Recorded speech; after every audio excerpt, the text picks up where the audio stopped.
Skillz, I have been watching your content. I like your content very much. But sometimes you can be very biased to players you do not like. One of the players you do not like is Vinicius.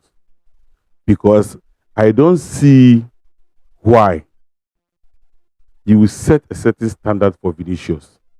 Then when your favorite players are not able to meet the same level of standard, they should let them be. How? Why should that be? Eh?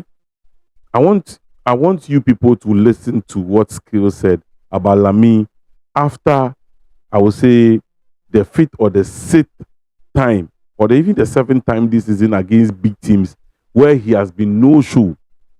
Listen to the standard he set for Lamine after he has been a no show. That is a small boy. This whole like agenda of being like, oh, Lamine Yamal doesn't show up in big games. Bro, Barca didn't show up today. There is not one player on that Barca field that played good today.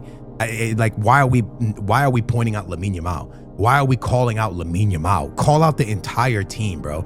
The goalkeeper let the ball go under his foot. We're just going to ignore that and jump to how a young kid didn't play good against Atletico Madrid, who was one of the better defensive teams in world football over the last 10 years. It's just facts under Simeone.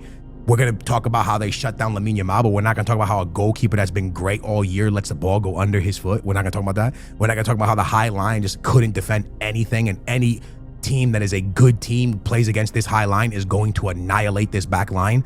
We're not going to talk about no Pedri, no Rafinha. We're just going to jump to the fact that Lamine Yamal is bad. Did he play good today against Atletico Madrid? Absolutely not.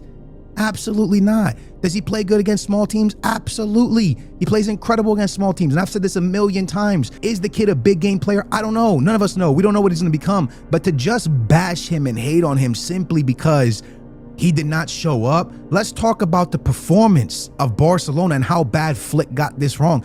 Okay. Having listened to him, there are a few points he made that he's still a young boy, he's still learning. That one is all true. He still has potential. We all know that Lamine has potential, but he's still a kid. So I sometimes say he plays Sunday school football because, like, he's still a kid. He still has more opportunities or more years to mature. But last season, when Vinicius were not performing, you chose Lamine and Rafinha and certain players in Barcelona team as being the standard of why they are performing well and Madrid is not performing. There's a certain level of ego in Madrid team, and there they have unity. So why is it that when it is being turned around, that Lamine is not performing against all the big teams this season? All of a sudden, he should be given opportunity. The same standard needs to be set. The same level of standard you set for Vinicius and other players that they're not performing needs to be set here. He hasn't been performing. He talks too much. Skillz. We are not going to let him be because he's being compared to everybody. And when he feels, oh, he's a kid, we cannot be doing that.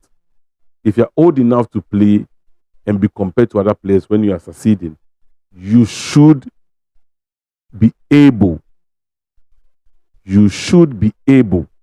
to accept criticisms. So Skillz, I don't buy this your idea. I do not buy it. They do banter.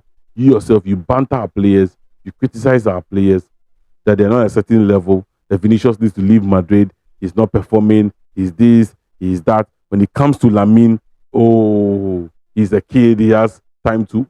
These are the same players you used to compare Vinicius. I like you. I know you are not a Madrid or a Barcelona fan, but you are very biased towards certain players.